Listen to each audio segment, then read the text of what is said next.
importantes de las generalidades del sistema simpático autónomo.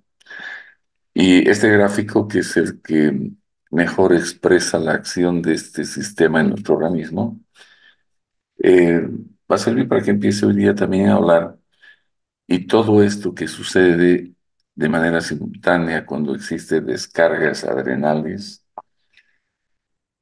Nosotros podemos, los médicos, manejar algunos receptores involucrados con estos efectos para producir el alivio o la curación de algunas situaciones en las que, gracias a la selectividad relativa por la presencia de algunos receptores en el cuerpo, podemos con algunos fármacos producir de manera pues aislada estos efectos.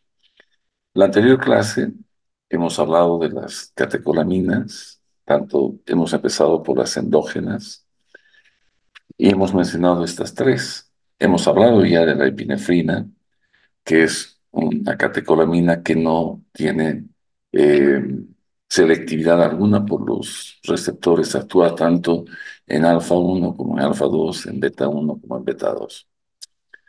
Y hemos visto sus posibles aplicaciones hacia el futuro de ustedes, ¿verdad?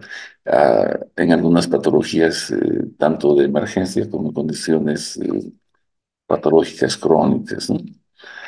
Ahora vamos a pasar a la próxima catecolamina, a la norepinefrina, que es el neurotransmisor del sistema nervioso simpático.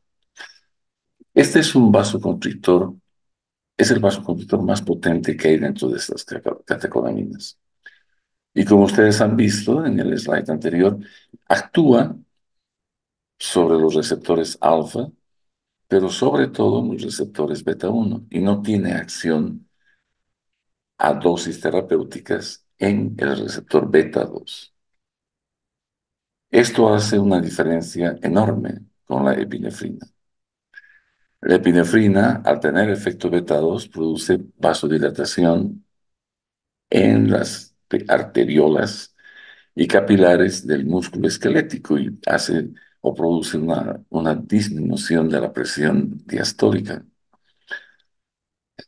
Mientras que la norepinefrina no tiene ese efecto, por eso es que es el vasopresor más potente que existe. Y de allá que es el fármaco de elección para tratar cualquier tipo de shock por vasodilatación. Sin embargo, también tiene las complicaciones de esa vasoconstricción severa que produce porque puede llevar a una necrosis, ¿no? Y sobre todo cuando es administrada por vía intramuscular, por lo que está absolutamente contraindicado usar este fármaco por vía parenteral intramuscular profundo. Se puede usar por vía subcutánea, buena, sobre todo se usa por vía intravenosa, como vamos a ver después. Entonces, está dentro de los simpático-miméticos de acción directa, las catecolaminas. Esta tiene acción alfa y beta, por eso es no selectiva, y tiene cierta preferencia por los receptores alfa, a diferencia de la epinefrina que hemos visto que tiene mayor preferencia por los receptores beta. Es más estimulante cardíaco, la adrenalina, y esta es más estimulante de los vasos sanguíneos, es un vasopresor, ¿verdad? Existen en varias diluciones y se usan, pues, uno en 1000, uno en 10.000 o hasta en 200.000. Diluciones que pueden ser para aplicaciones diversas.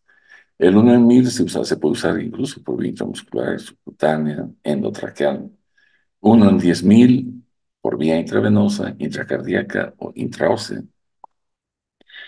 Y a mayor concentraciones, generalmente son para aplicaciones locales, como anestésicos, para prolongar la acción del anestésico local y disminuir un poco su toxicidad. Y como siempre, un pequeño resumen. Ustedes saben que, y desde un comienzo del tema les he dicho que esto no vamos a ver todos los fármacos que están implicados o relacionados con el tema, porque esto es tema de farmacología clínica, pero ustedes acá lo que tienen que detectar, identificar son los receptores. los fármacos que actúan sobre esos receptores y el potencial uso. Ya después, cuando hablemos de hipertensión, de insuficiencia cardíaca, de todo esto, de asma, vamos a ir viendo el uso ya específico de estos fármacos. Pero estos que voy mencionando, como la adrenalina, la noradrenalina, no va a haber otro tema en el que podamos verlos así específicamente. Por eso es que algunos de ellos los voy a desglosar así como está esto. Entonces, la noradrenalina, hemos dicho que actúa sobre alfa y beta, pero sobre todo beta. El beta 2 no. Es un buen inotropo positivo porque el beta uno y es un vasopresor por su efecto alfa 1. Este fármaco, cuando es administrado al ser humano, produce una bradicardia refleja. Hemos hablado en la anterior clase que el efecto de estos medicamentos tiene que ver con los vasoreceptores y los vasoreceptores trabajan sobre todo en función a la presión diastólica. Entonces, la epinefrina, por ejemplo, la adrenalina, disminuye la presión diastólica y produce taquicardia. Esta no produce vasodilatación, no produce disminución de la presión diastólica. Entonces, lo que va a producir es una bradicardia refleja, todo lo contrario. Ustedes saben que los vasoreceptores tratan de compensar cuando hay hipotensión con taquicardia y cuando hay hipertensión con bradicardia. En este caso, como este fármaco es presor por excelencia, entonces vamos a tener la bradicardia refleja, que es típica de la noradrenalina. Su mecanismo de acción, pues ya hemos mencionado, es un agonista de acción directa sobre los receptores alfa y beta. Bien. Tiene, como todos estos fármacos, efectos adversos cuando se los usa, sobre todo en estos. Hay que tener en cuenta la arritmia. El receptor beta uno, cuando es estimulado por estas catecolaminas, tiende a generar arritmias hasta mortales a veces.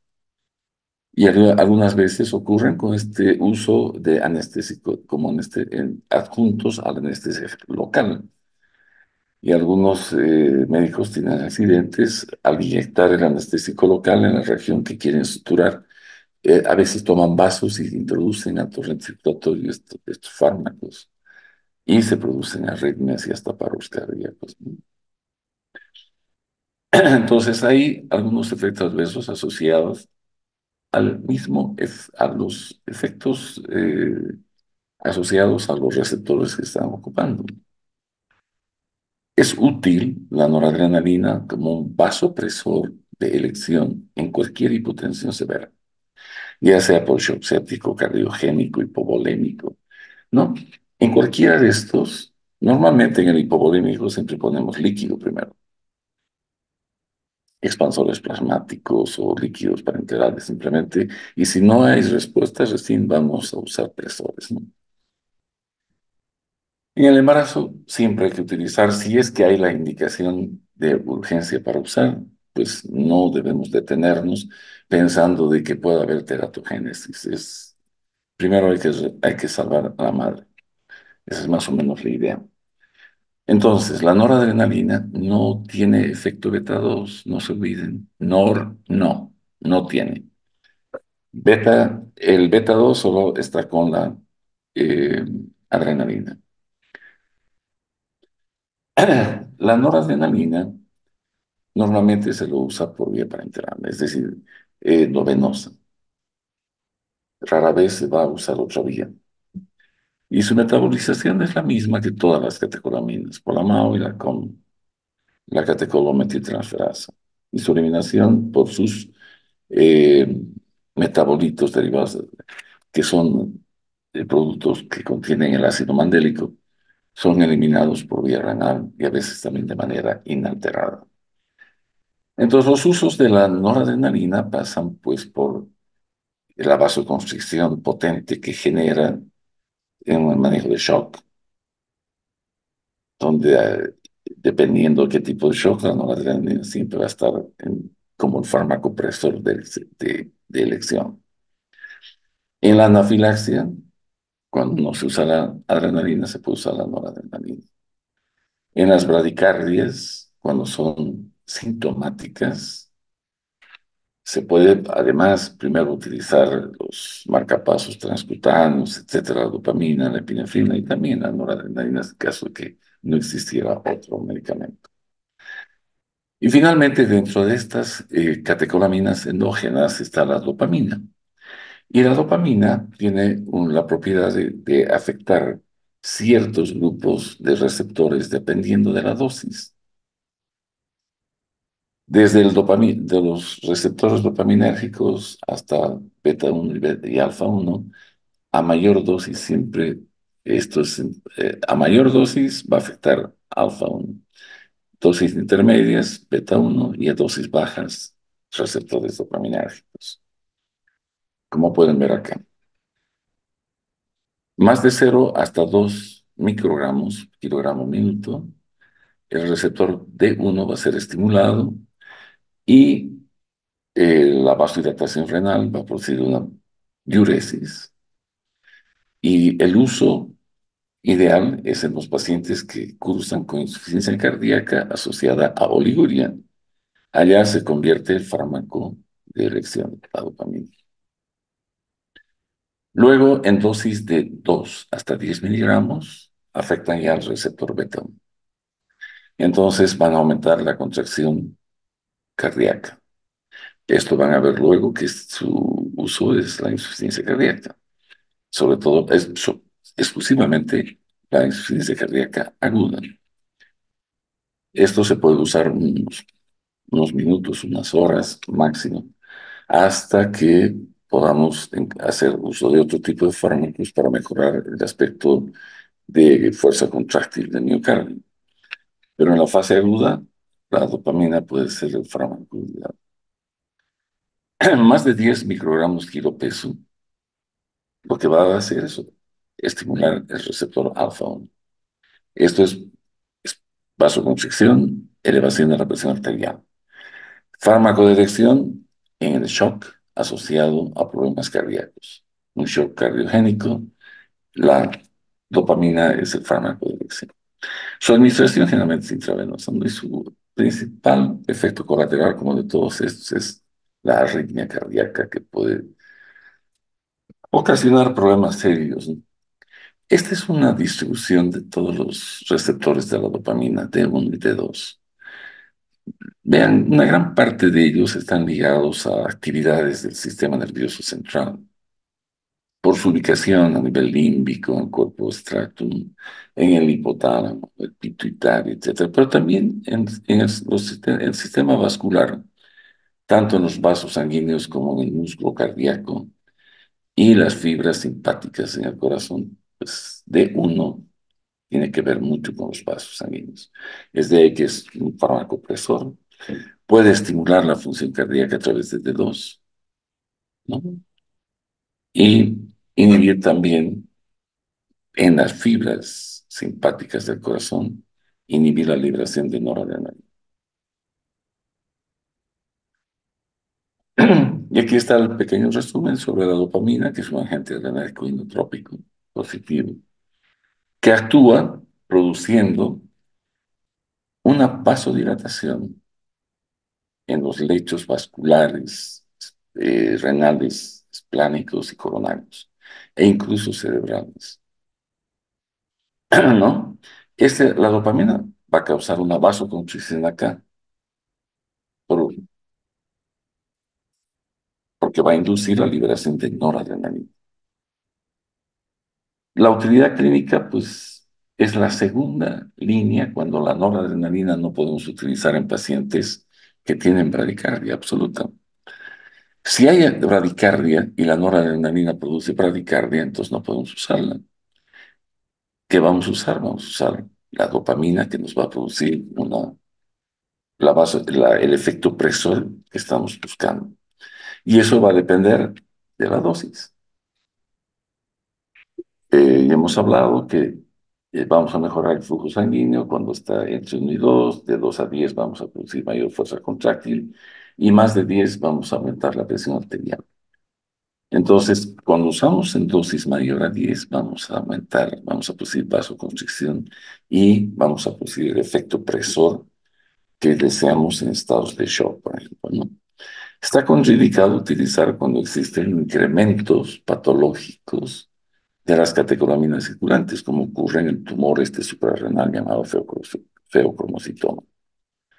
En las taquiarritmias que no han sido corregidas y obviamente la fibrilación ventricular, que podría ser más bien consecuencia del uso de estos fármacos. Entonces, hemos con esto terminado un poco la revisión de lo que pueden ser las catecolaminas endógenas. Ahora vamos a ver algo de las exógenas, donde está la dobutamina, la dopexina, el fenoldopan y el isoproterenol o isoprenalina. Estos fármacos lo que hacen, bueno, tienen la misma estructura, van a actuar sobre ciertos receptores.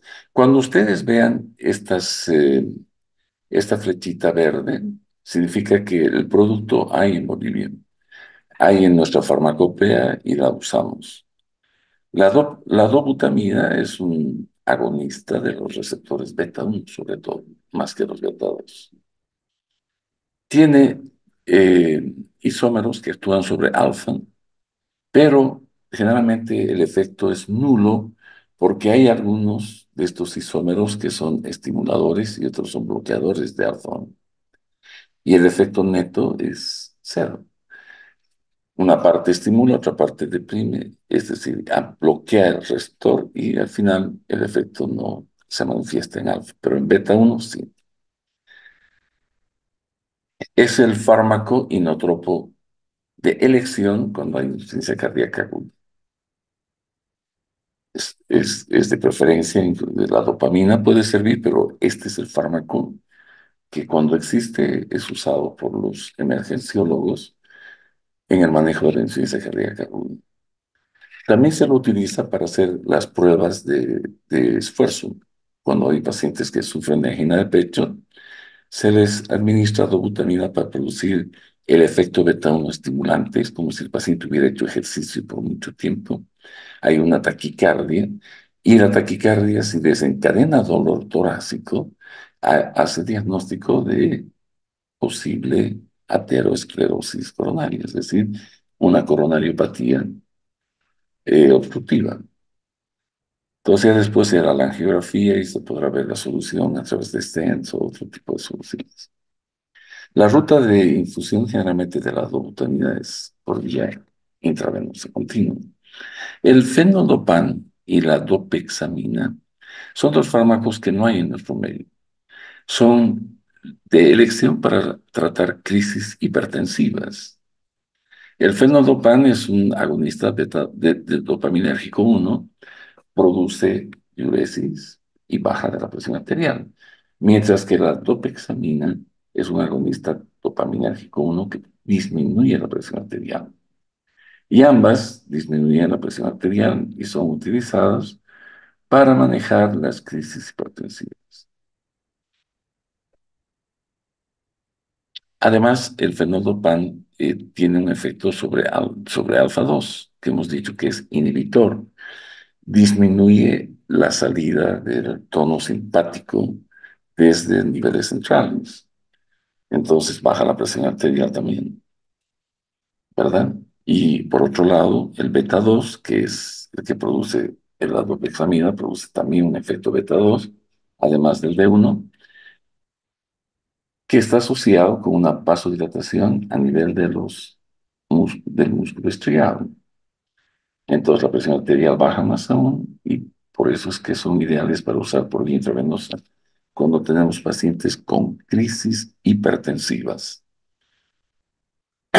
Entonces la dobutamina, agonista beta, sobre todo beta 1, inotropo y cronotropo positivo, es por bastante más efectivo sobre beta 1. También estimula beta 2 y alfa 1. Es el fármaco para usar en el shock cardiogénico, ya les he dicho, en las pruebas de esfuerzo cardíaco. Es un agonista de los receptores adrenérgicos directo, está dentro de las catecolaminas exógenas. Se lo usa en los casos de insuficiencia cardíaca aguda grave y en el shock, sobre todo cardiogénico con bajo gasto cardíaco. Para aumentar el gasto cardíaco, cuando la noradrenalina no lo puede hacer bien, y en la hipoperfusión continua. Efectos adversos, hipotensión, taquiarritmia, siempre con estos, ¿no? Y las contracciones, puede haber extrasístoles, contracciones prematuras de origen ventricular. Y no debe usarse este fármaco cuando tenemos pacientes con miocardiopatías hipertróficas. Es decir, el ventrículo está hipertrofiado con gran fuerza de contracción, pero hay obstrucción a la salida. Y si damos dobutamina y aumentamos más aún la actividad de los receptores beta 1, vamos a ocasionar problemas de tipo isquémico en ese corazón y puede el paciente tener problemas serios de sobrevivencia. El isoproterenol o isoprenalina es un fármaco que no hay en nuestro medio, pero es interesante de conocerlo porque es el único selectivo sobre beta. Es decir, solo trabaja sobre beta 1 y beta 2. No tiene otra actividad. No hay efecto sobre alfa. Y produce tanto eh, efecto taquicardizante como disminución de la presión arterial, diastólica por esa vasodilatación en el músculo eh, esquelético. Se lo usa en los países en los que hay, antes había isoprenalina en Bolivia, se lo retiró porque después creo que no había demanda en el mercado y salió del mercado la isoprenalina. Se usaba bueno, se usa para tratar la bradicardia, sobre todo sintomática, cuando hay bloqueos auriculoventriculares y en el asma bronquial. Beta 2 es de excelencia un broncodilatador. La droxidopa es un profármaco de la norepinefrina y se usa para el tratamiento de la hipotensión postural. Estos pacientes que con los cambios de posición hacen mareo y lipotimias porque hay hipotensión ortostática, generalmente es de origen neurogénico. Un cambio brusco de posición y se acompaña de una hipoperfusión cerebral, mareos, visión borrosa, tinnitus y hasta pérdida de conocimiento. La fenilefrina es otra catecolamina exógena, de origen exógeno. No la producimos en el cuerpo, la producimos fuera y la introducimos para producir el efecto antagonista, digo, agonista alfa 1. Es un fármaco por excelencia vasopresor. Se lo utiliza en para estados de hipotensión y como midriático en gotas, van a ver que es la fenilefrina, también como descongestionante nasal. Hay productos que vienen antigripales con fenilefrina y algunos chisguetitos nasales también que usan los otorrinos para congestiones o rinitis vasogénicas o estivales, es decir, con temas de estaciones del año, la presencia de polen en el ambiente, etcétera, pues estos sirven para descongestionar de manera potente la mucosa nasal, la fenilefrina. Su mecanismo de acción es puramente alfa adrenérgico, ¿no? Y se usa para la congestión nasal, para las hemorroides. Hay pomadas que vienen con fenilefrina para esas hemorroides, esos vasos dilatados venosos en la región rectoanal que sangran y con esto podemos detener la hemorragia y mejorar, obviamente, todo el cuadro local de congestión y demás. Para producir miliasis en oftalmología, para diferentes usos, y la hipotensión en general, por cualquier trastorno que lleve a vasodilatación. Y es un vasopresor alternativo en pacientes con shock séptico también. Sus efectos adversos, bajo volumen sistólico, gasto cardíaco bajo, ¿no? Cuando, sobre todo en pacientes que no tienen una función cardíaca adecuada. Bien, ahora vamos a ver un gráfico que me interesa mucho que lo aprendan. Eh, de este gráfico salen preguntas en todas partes del mundo donde vayan a dar exámenes ustedes de residencia, etcétera. Y además denota la comprensión que ustedes tienen sobre los fármacos que son catecolaminas, ya sean endógenas o exógenas, en el sistema cardiovascular. Entonces, bueno, vamos a ver un cuadro comparativo de los efectos de la noradrenalina, adrenalina, isoproterenol y la dopamina. Los tres fármacos, bueno, tres de ellos son administrados a la misma dosis de 10 microgramos minuto. La noradrenalina, la epinefrina, el isoproterenol en dosis equipotentes y la dopamina en 0,5 miligramos. Y los efectos se ven los vamos a ver tanto en la frecuencia cardíaca, en la presión arterial y en la resistencia vascular periférica. Si empezamos a analizar a la noradrenalina, hemos dicho que la noradrenalina no tiene efectos sobre beta 2. Entonces, no hay caída de la resistencia vascular periférica, que está dado por la presión diastólica. Entonces, si no produce efecto beta 2, no va a haber disminución de la resistencia vascular periférica, la presión diastólica más bien se eleva, como se eleva la media y la sistólica. Y como consecuencia de una elevación de la presión diastólica, vamos a tener una bradicardia refleja, que hemos dicho que es la característica de la norepinefrina. A diferencia de la epinefrina, que sí tiene efecto sobre beta 2, y sobre beta 2 lo que va a ocasionar es una vasodilatación a nivel de la musculatura esquelética. Entonces, en todo el músculo esquelético los vasos se dilatan, cae la presión diastólica, con ella la resistencia vascular periférica, y vamos a tener una taquicardia, tratando de compensar esta caída. Además que la epinefrina tiene un efecto beta 1. Entonces vamos a tener caída de la presión diastólica con aumento de la frecuencia cardíaca, que es totalmente diferente a esto. El isoproterenol es un agonista beta 1 y beta 2. Si es un estimulador beta 2, también va a producir una gran caída de la presión diastólica, como pueden observar acá. Cae la presión beta 2, disminuye la resistencia vascular periférica, taquicardia. No solo por el reflejo de homeostasis, sino también por el efecto beta 1. Y finalmente la dopamina. Si ustedes observan la dopamina, es muy parecida ¿a quién? A la epinefrina. Tiene el efecto dopaminérgico y beta 2 que va a disminuir la resistencia vascular periférica como aquí sirve 2. Si bien no hay una caída de la presión diastólica, pues eh, al menos no la sube.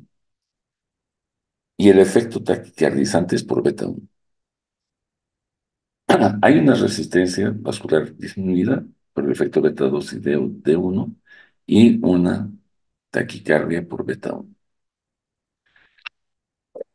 En los exámenes que les hablo y en cualquier tipo de evaluación en la materia, en nuestra materia, a veces preguntamos estas cosas, ¿no? ¿Qué tipo de fármaco produce esto más esto más esto? Entonces, lo que hay que tener en cuenta es sobre todo la resistencia vascular periférica y su relación con el efecto beta 2. Beta 2 siempre va a disminuir la resistencia vascular periférica y va a producir taquicardia. Quien no tiene efecto beta 2 es la noradrenalina, no efecto beta 2. Ya no se lo olviden de eso. Bien, entonces, en resumen, las catecolaminas tienen un efecto rápido, el inicio rápido, duración corta, no se administran por vía oral, no penetran la barrera hematoencefálica, ya están la epinefrina, norepinefrina, isoproterenol, dopamina, dobutamina.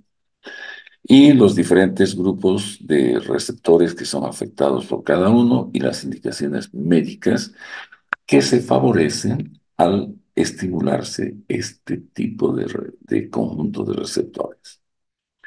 Entonces, el sentido de este tema es justamente esto, que ustedes estén visualizando y viendo los grupos celulares, los grupos de receptores, mejor, y en qué órganos están ubicados, y cuál sería el efecto de generar con un fármaco efectos agonistas en ellos y qué patologías se benefician. Si bien no van a aprender, no vamos a hacer prácticas sobre el uso de epinefrina en la parte práctica de la materia, pues al menos tiene que ver el conocimiento teórico de cómo es que sirve la epinefrina para todo esto, o la norepinefrina, el isoproterenol, para los diferentes usos, ¿ya? Ahora pasamos a ver el grupo de los no catecolamínicos. Es decir, fármacos que son agonistas del simpático, son simpático-miméticos, pero no tienen esa estructura eh, común que tienen las catecolaminas. El grupo catecol y una lateral de aminos, de etilamina, que es lo que caracteriza a estos, ¿no? Entonces, las no catecolaminas pueden ser agonistas alfa y agonistas beta. Vamos a ver los alfa. Los beta los vamos a dejar para después, entonces vamos a ver los agonistas alfa 1 y agonistas alfa 2. Si recuerdan, les dije que alfa 1 es un metabotrófico unido a la proteína GQ, coalesciente. A nivel de los vasos, vasoconstrictor, produce midriasis, contracción del detrusor de los esfínteres y retención urinaria. A nivel hepático, glucogenólisis, hiperglicemia. Y a nivel del riñón, bloquea la renina. Y alfa 2 es un receptor de autorregulación que, dependiendo de la concentración de la norepinefrina en el gap sináptico, puede inhibir alfa 2, puede ser estimulado alfa 2 para inhibir la liberación de mayor cantidad de norepinefrina. Y a nivel del páncreas disminuye la insulina, contribuyendo a la hiperglicemia o al aumento de la glicemia en sangre que es requerida para estados de actividad de lucha o huida, ¿no? Entonces, los receptores alfa pueden ser estimulados de manera no selectiva y de manera selectiva. Los no selectivos son los que actúan sobre ambos. No interesa si es alfa o no alfa 2, van a actuar a nivel periférico, sobre todo produciendo vasoconstricción, tanto en la mucosa nasal como en los vasos sanguíneos generales.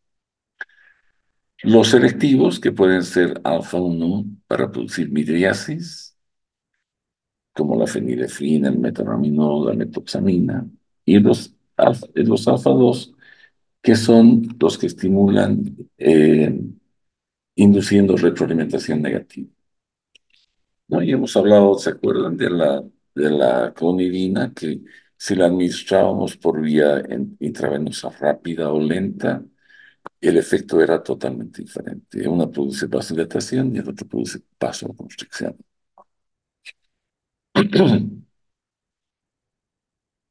Entonces, estos son usos ya por deducción, ustedes los van a leer, no se los voy a leer en mis slides.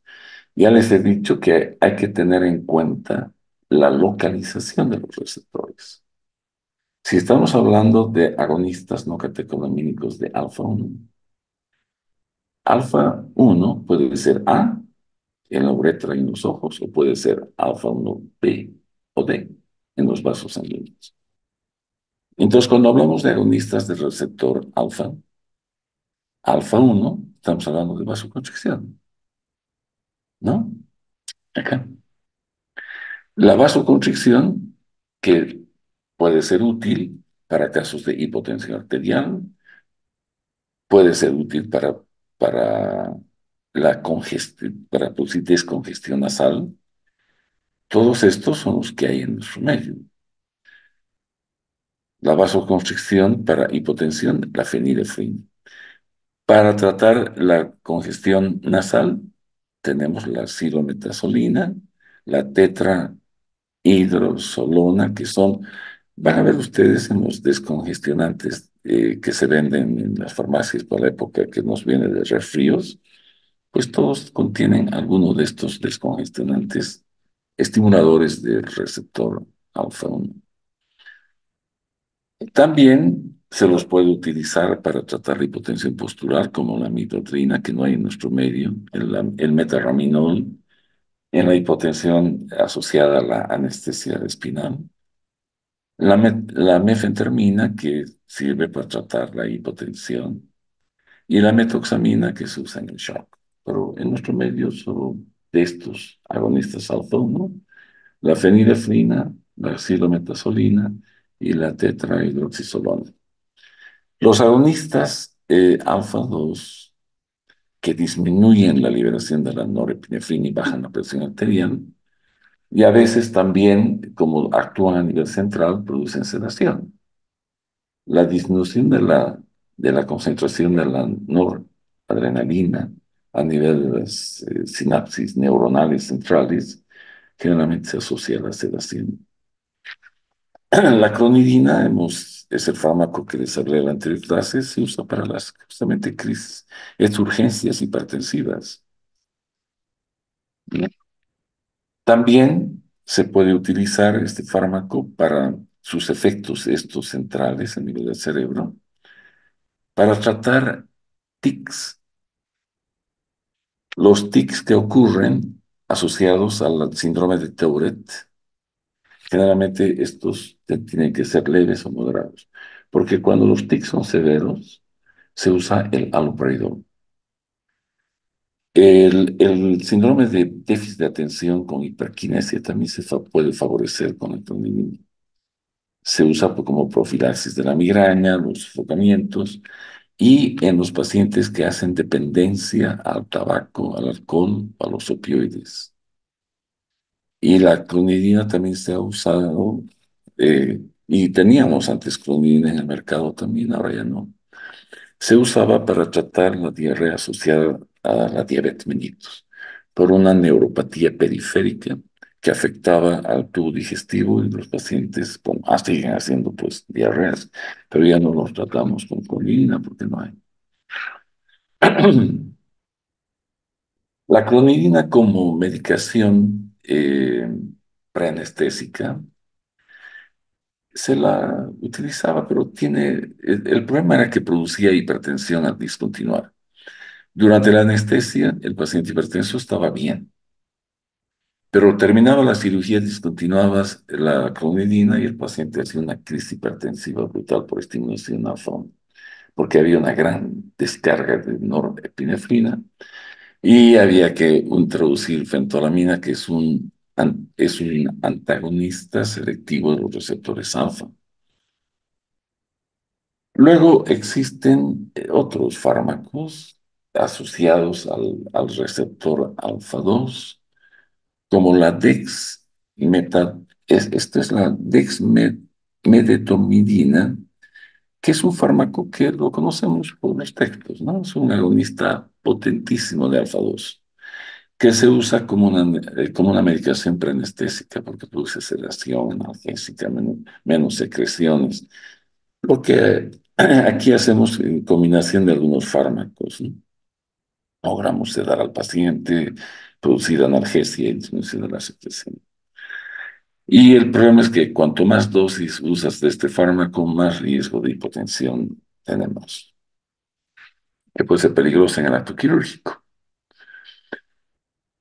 Otros fármacos agonistas de alfa 2 en nuestro medio solo está la brimonidina, que viene en gotas para el tratamiento del glaucoma.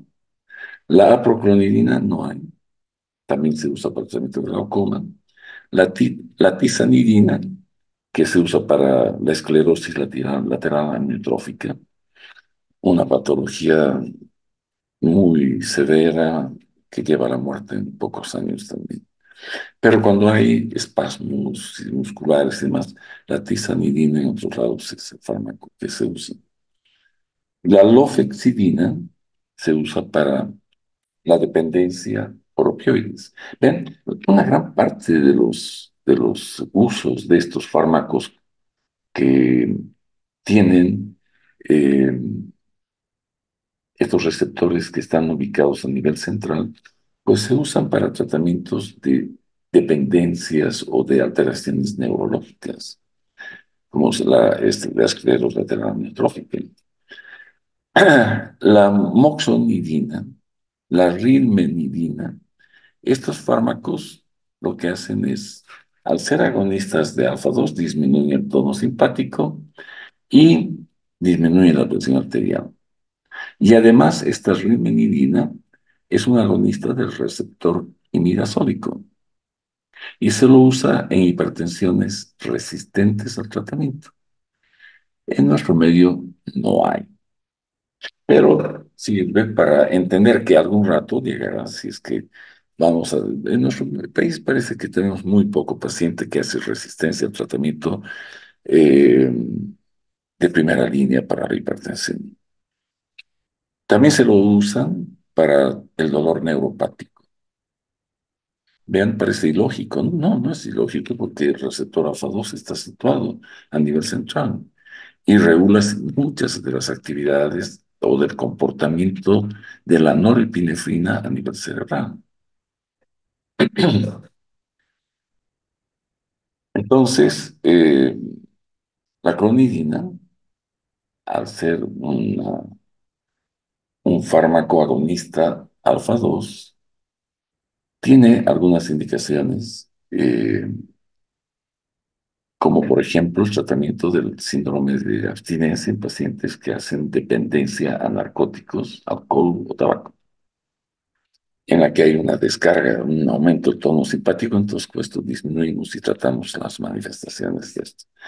La alfa-metildopa, que es también un agonista alfa 2, eh, que es el fármaco que se usa de preferencia cuando hay una mujer embarazada y es hipertensa. Entonces, es un fármaco seguro para la madre y seguro para el feto, y no está asociado a malformaciones. Entonces, la alfa-metildopa es el medicamento de elección porque disminuye el tono simpático a nivel central y no penetra al feto ni pasa la barrera, ¿no? Placentaria. Todos estos agonistas adrenérgicos tienen efectos secundarios que son una extensión de sus efectos en las diferentes ubicaciones del receptor alfa, ¿no? Y los efectos más serios están posiblemente ligados a problemas renales, a problemas de la presión arterial, reacciones alérgicas graves y algunas veces problemas en la visión por su efecto a nivel del ojo. Hay interacciones, sí, con antidepresivos, antipsicóticos, anticonvulsivos y antiasmáticos, porque puede haber interferencia en las acciones. No se olviden que Gran parte de los fármacos antidepresivos, antipsicóticos afectan las concentraciones de norepinefrina. Y los anticonvulsivantes también, y los antiasmáticos también. Ahora, algunas veces pueden aumentar los efectos secundarios y otras, la eficacia del fármaco puede estar disminuida. También puede haber una interacción con ciertos alimentos, suplementos alimenticios, en los que si es que se está usando la vía oral y estos medicamentos deben absorberse, puede ser que no se absorban, que su biodisponibilidad disminuya y obviamente el efecto terapéutico también. Bien, ahora veamos algo de los agonistas beta, fármacos que van a estimular los receptores beta 1, beta 2 y beta 3. Beta 1, como ejemplo, tenemos aquí la dobutamina, que es un fármaco que hemos hablado que está dentro del grupo de las catecolaminas exógenas. El beta 2, que tiene que ver con el músculo liso, sobre todo bronquial y uterino. Y el beta 3, que tiene que ver con la vejiga y el tejido lipídico. Cuando hablamos del receptor beta 1, estamos hablando de que va a aumentar casi todas las propiedades miocárdicas la crono, inotropo, y dromotropo, del lusotrópico, etcétera. Todas ellas van a incrementarse con beta 1. Y a nivel del riñón, aumenta la renina, aumenta la presión arterial. Y el receptor beta 2 con todos los músculos lisos, y el beta 3 la lipólisis, y el músculo detrusor. Entonces, empezamos con los beta. Los no selectivos, hemos hablado del isoproteno, que es una catecolamina. Ahora estamos por entrar a ver los fármacos que no son catecolamínicos y que generan estímulo de beta 1 y beta 2. Aquí ya estamos viendo por adelantado algunos de los fármacos que son beta 2 agonistas, que se los usa como broncodilatadores o relajadores uterinos. El único agonista beta 1 que ha sido aprobado por la FDA, que no es catecolamínico, es el prenalterol. Este prenalterol es un fármaco que ha sido actualmente promovido para revertir el bloqueo beta en pacientes que necesitamos quitar el efecto beta. Cuando usamos los beta bloqueadores y a veces el paciente desarrolla complicaciones por el uso de este fármaco, lo retiramos y podemos revertir su efecto usando el prenalterol. Pero no hay, usamos el glucagon, pero vamos a ver eso después. No actúa sobre los receptores, el glucagon no actúa sobre los receptores beta, pero hace un efecto similar para revertir. Dentro de los agonistas, voy a iniciar primero hablando de los agonistas beta 3, porque es más sencillito por aquí arriba, donde el mirabegrón es el único fármaco que hay como agonista B3 aceptado o aprobado con estudios clínicos en la FDA. Entonces, su uso está eh, aprobado para usarse en los pacientes que tienen vejigas hiperactivas, ¿no? Eh, la urgencia, la incontinencia urinaria, etcétera. Y está bajo estudio, todavía no ha sido aprobado los fármacos que están en estudio para tratamiento de la insuficiencia cardíaca. Disminuye la presión arterial, los problemas serios, aunque produce cefalea e infecciones urinarias. Ahora veamos los agonistas beta 2. Los agonistas beta 2, estos fármacos se los ha clasificado en agonistas de acción corta, de acción larga y de acción muy larga. Esto de acuerdo a las horas de acción que actúan. Estos agonistas de acción corta van de 2 a 4 horas. Los de acción larga, 12 horas. Y los muy largos, 24 horas. Veamos estos de acción corta. Los de acción corta que tenemos disponibles en nuestro medio son la terbutolina y el salbutamol. El salbutamol es exactamente lo mismo que el albuterol. Es el mismo fármaco, solo que el salbutamol ha sido aprobado en Europa y el albuterol en los Estados Unidos. Y ha llegado a Bolivia primero el salbutamol de Europa y cuando ha llegado el albuterol nunca entraba. Aquí no van a encontrar albuterol en el comercio, solo lo conocemos como salbutamol, que es un agonista beta 2 de acción corta. ¿Para qué se usa? Se usa por vía inhalatoria para el tratamiento del broncoespasmo agudo en el asma bronquial o cualquier condición que genere cuadros asmatiformes, caracterizados por broncoespasmo, obviamente.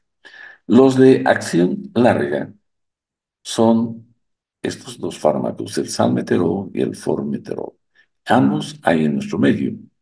Y su uso no es para tratar los ataques agudos, solo se usa para profilaxis del asma bronquial.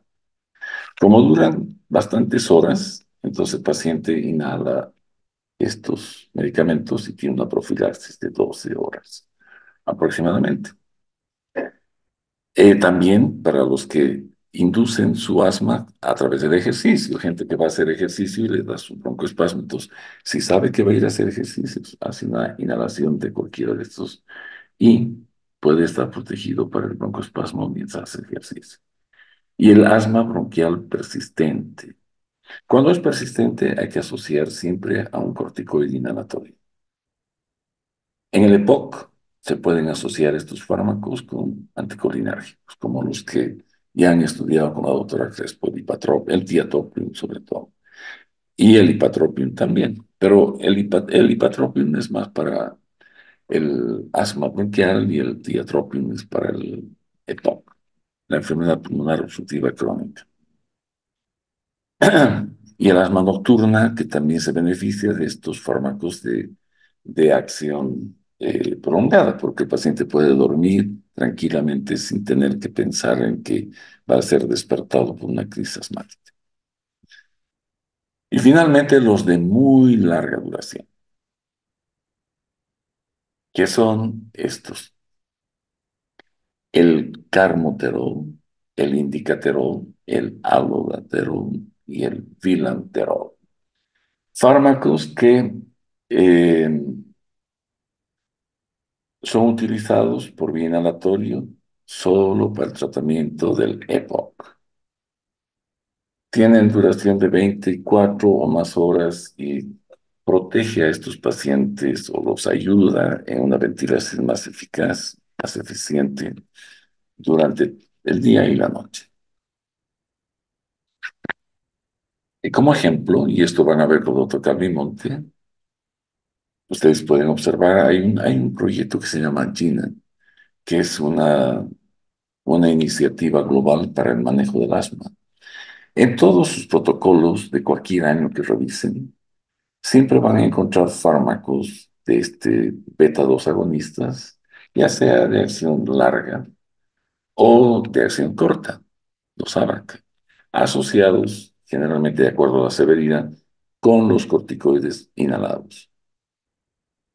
Siempre van a estar los ABAC en cualquier grupo etario, en niños generalmente donde ocurre este problema. Los efectos adversos de estimular el receptor beta 2. Hemos dicho que beta 2 está eh, en el músculo esquelético también, en el corazón y en el músculo liso de muchos órganos. Y en el músculo esquelético puede producir temblores, que es el más común de los efectos adversos. Esta MC significa que es el más común. Puede haber palpitaciones por su efecto a nivel cardíaco. Puede alterar los canales de potasio que los abre y produce hiperpotasemias. La hiperpotasemia a nivel de las células del Langerhans estimula la liberación de insulina y la insulina aumentada produce hipopotasemia.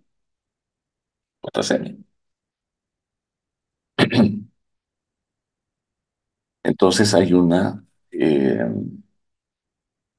efecto contrario al que produce el medicamento, la estimulación beta.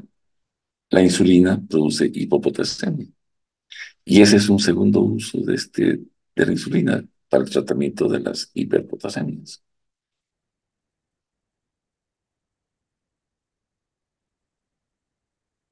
Puede haber también con ellos una hiperglicemia. ¿Se acuerdan? Hemos visto la anterior clase que son tres receptores que elevan la glicemia en un estado de actividad adrenérgica. Esos son alfa 1, alfa 2 y beta 2. Los tres, por diferentes mecanismos, generan hiperglicemia. Y cualquier situación que eh, produzca una demanda de glicemia, pues va a haber un aumento de las catecolaminas. Estas van a estimular alfa 1, alfa 2 y beta 2 y van a producir hiperglicemia. Los usos clínicos, pues ya acabo de mencionar, el isoproterenol se usaba para producir vancodilatación en las. La dobutamina, hemos dicho que es el tratamiento de elección para aumentar la contracción en pacientes con falla cardíaca aguda, ¿verdad? Es una de, de las indicaciones más importantes. Si aquí vemos la actividad de un beta, si introducimos un agonista beta, el beta 2 va a bajar la presión diastólica.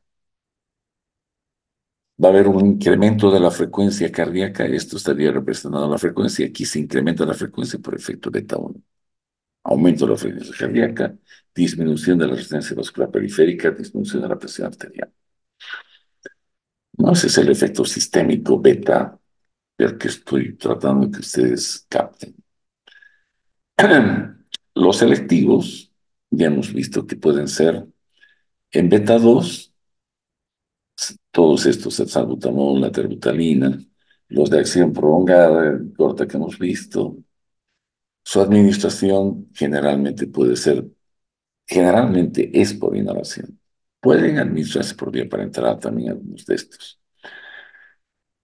Entonces, el salbutamol en las crisis de broncoespasmo. El espasmo bronquial es una de las indicaciones más importantes de los de acción corta. Luego tenemos el isoproterenol en los casos de bradicardia sintomáticas en las torsades de puntas o torsades de puentes, en la insuficiencia cardíaca o en el shock cardiogénico, en el asma o el EPOC, y cuando hay amenaza de infarto pretérmino. Entonces allá la ritalina era el fármaco que más se prescribía. En la actualidad no hay ritalina en nuestro medio. Lo que se usa es el salbutamol o la terbutalina.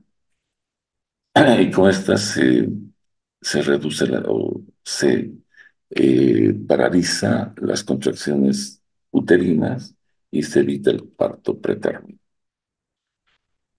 Como agonista beta 3, el mirabegrón. Este fármaco está indicado, como les dije, en la vejiga hiperactiva.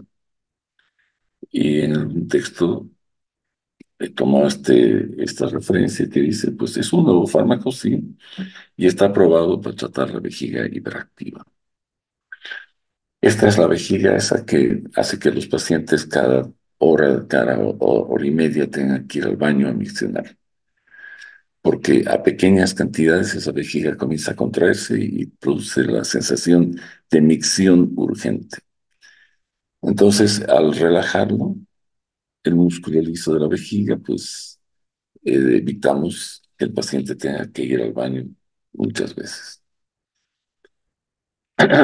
Bien, entonces, después de haber revisado esta parte de las no catecolamínicos, vamos a ir a ver los de acción indirecta. Estos fármacos simpático-miméticos de acción indirecta, que tienen sus acciones a través de la síntesis, sobre todo o la liberación de la norepinefrina. Allá están las anfetaminas, la tiramina, la efedrina, etcétera, que los vamos a ir viendo ya. Estamos hablando ya de un efecto en la parte presináptica.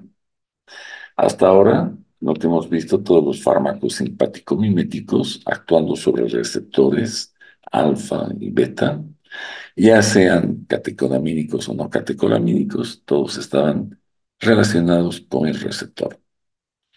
Ahora vamos a ver los mecanismos por los cuales podemos nosotros afectar ya sea la liberación, el almacenamiento o la síntesis del neurotransmisor y con esto producir efectos simpático-miméticos.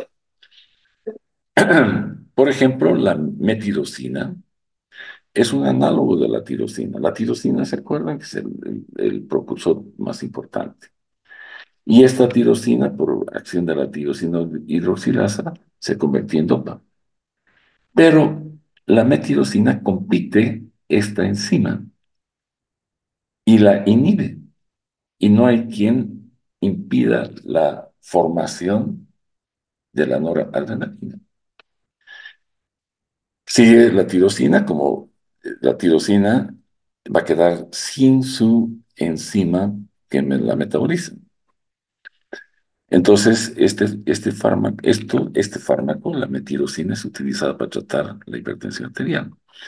Vamos a disminuir el tono, vamos a competir con la tirosina hidroxilasa, que sería la que convierte la tirosina en dopa y dopamina y norepinefrina. Deja de ver. Es utilizado para casos de febocromocitoma como un fármaco adjunto. Tenemos la reserpina, la tetrabenazina, la deutetrabenazina y la valbenazina como fármacos que pueden, obviamente, ser utilizados para inhibir la formación del neurotransmisor. En el gráfico que inicialmente he usado, están allá todos, la reserpina, todos con un efecto negativo en la formación, en el almacenamiento, sobre todo, y conversión de dopamina a norepinefrina. Entonces, la reserpina se la usa para el tratamiento de la hipertensión, para el tratamiento de la disquinesia tardía. Estamos hablando de problemas neurológicos, ¿no? El tratamiento de la correa de Huntington, ahí está la tetrabenazina como fármaco de elección. En el tratamiento de los tics asociados con síndrome de Tourette, la deutetrabenazina en la disquinesia tardía junto con la valbenazina. Estos son fármacos que van a alterar de alguna manera la producción o síntesis de norepinefrina. El disulfiram, llamado también antabus, este era un fármaco que se usaba como disuasivo alcohólico, pero también tenía sus efectos a nivel del sistema adrenérgico, bloqueando la dopamina beta hidroxilasa. Luego tenemos los antidepresivos tricíclicos. Estos sí hay en nuestro medio, el disulfiram también, pero eh, cuando vean esto siempre significa que hay, al menos está o mientras cuando he hecho el slide estaba en Infomerc, como parte de la farmacopea nacional. Los antidepresivos tricíclicos son inhibidores por lo general selectivos de la recaptación de norepinefrina. Es decir, van a impedir que la norepinefrina sea recaptada. Y el 60% de la norepinefrina termina su acción por recaptación. Pero también eh, la recaptación de la serotonina Y la cocaína es uno de los agentes de bloqueo de la recaptación. ¿Qué hace la cocaína? Pues bloquea la recaptación, se acumula la norepinefrina en el gap sináptico y hay una gran estimulación adrenérgica.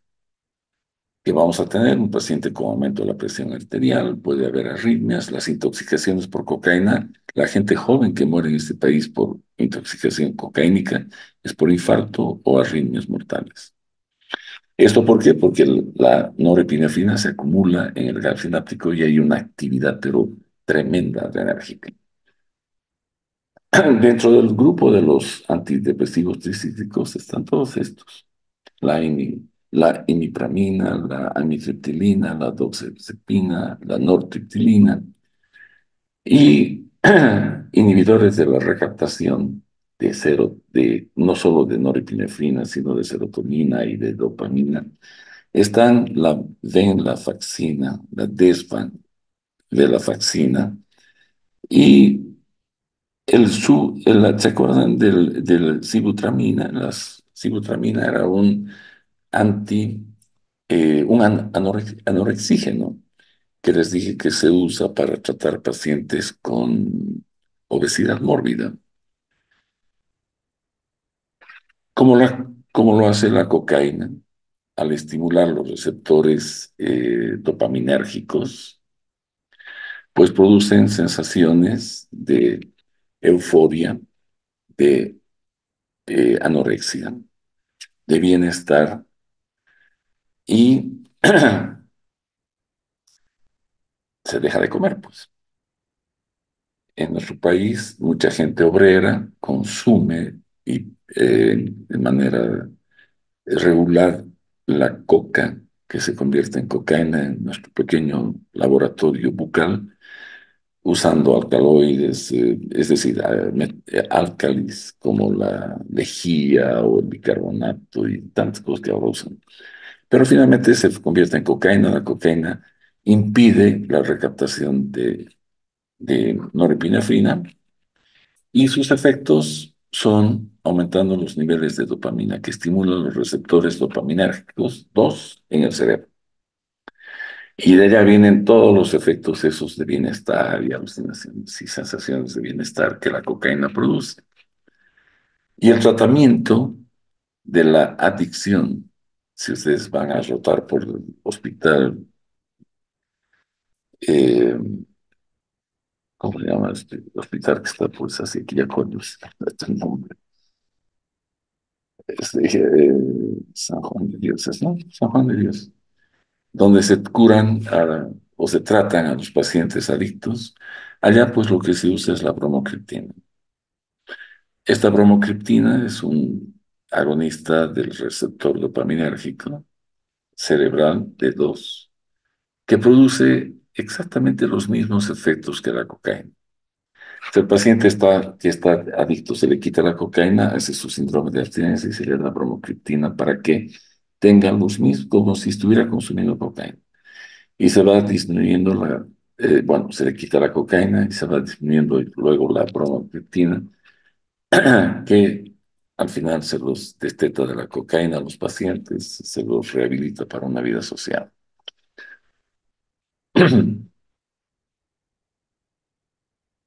Bien, entonces, todos estos fármacos que son antidepresivos y inhibidores selectivos de la recaptación, como incluso la cocaína, elevan la norepinefrina en la sinapsis. Tiene efectos antidepresivos. La metirosina, la reserpina y todos estos fármacos que hemos dicho que bloquean la producción, disminuyen la norepinefrina, producen depresión, hipotensión. Y la disminución de la dopamina cuando es producida por estos fármacos puede llevarnos a Parkinson. No se olviden que Parkinson es la manifestación de la disminución de dopamina en los núcleos basales que están situados cerca del bulbo. Y estos son los que producen los movimientos extrapiramidales, estos que tiene el paciente con Parkinson.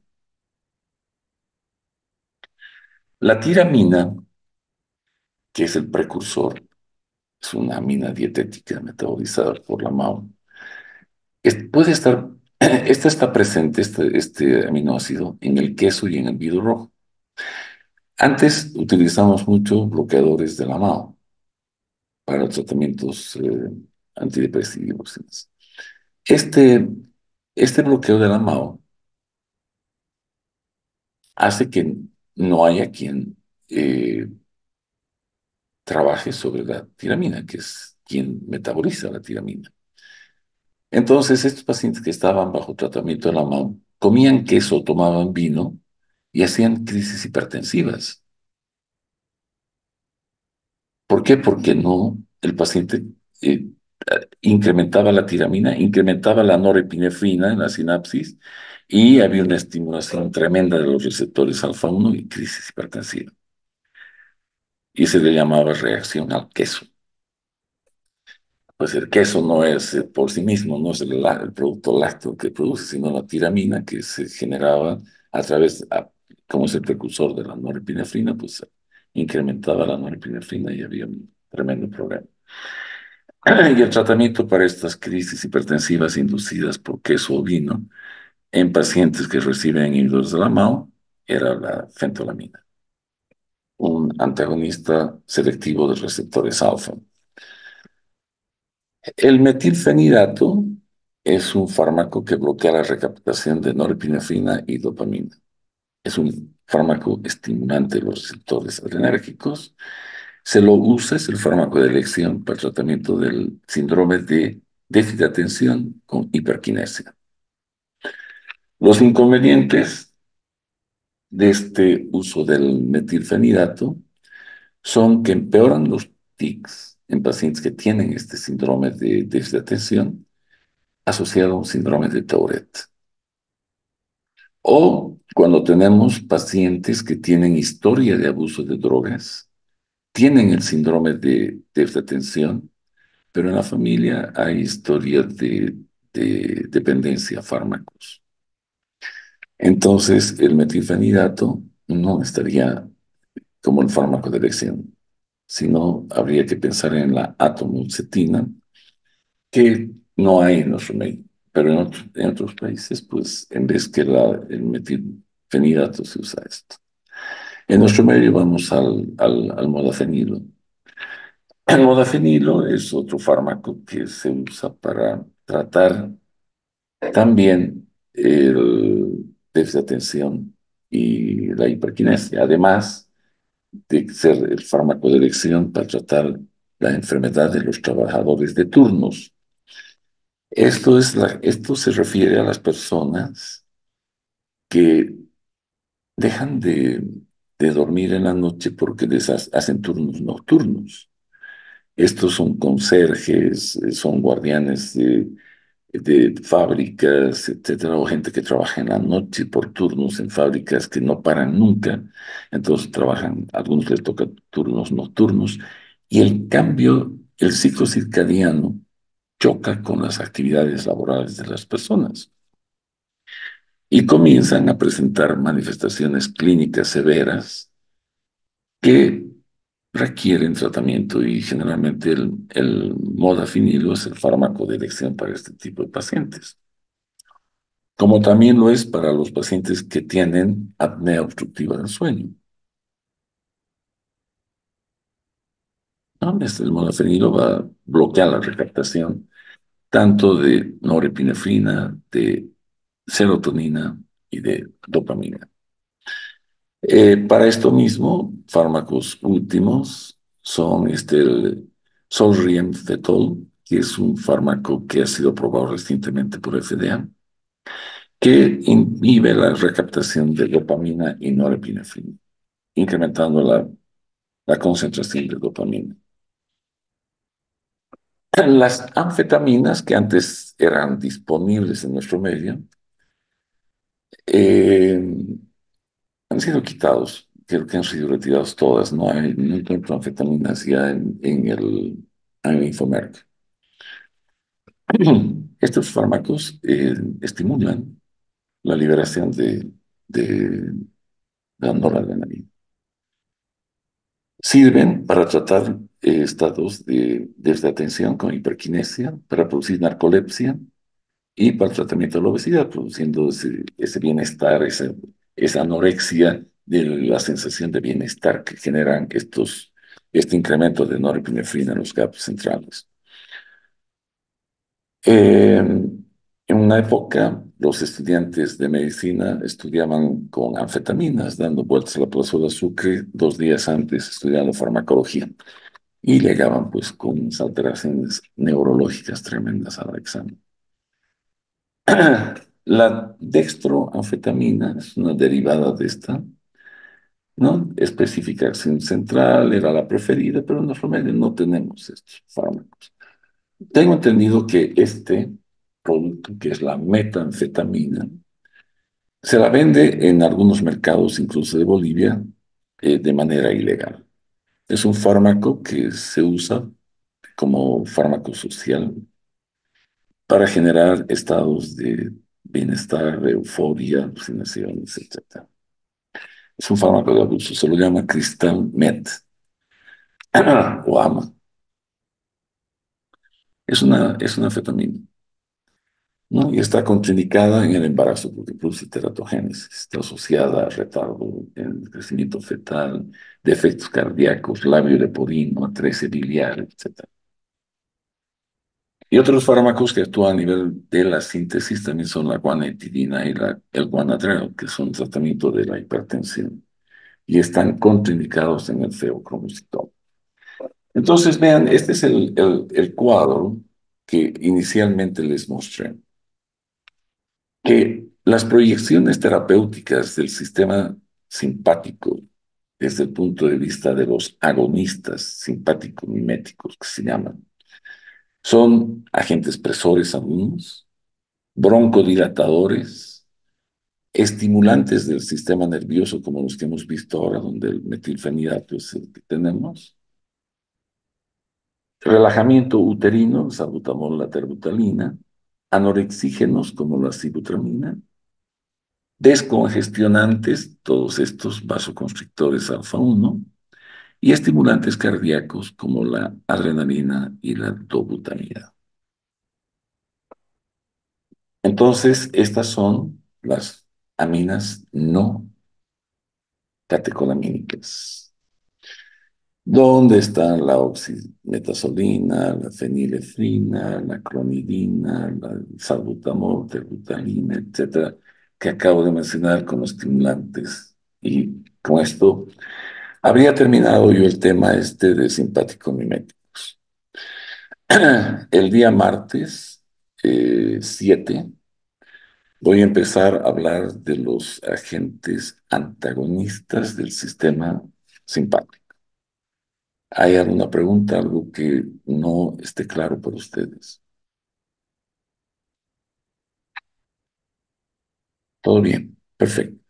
Entonces, para los que vienen, pues la próxima semana, el día martes, nos vemos con el tema que les acabo de anunciar. Buenas noches y hasta luego. Hola, doctor.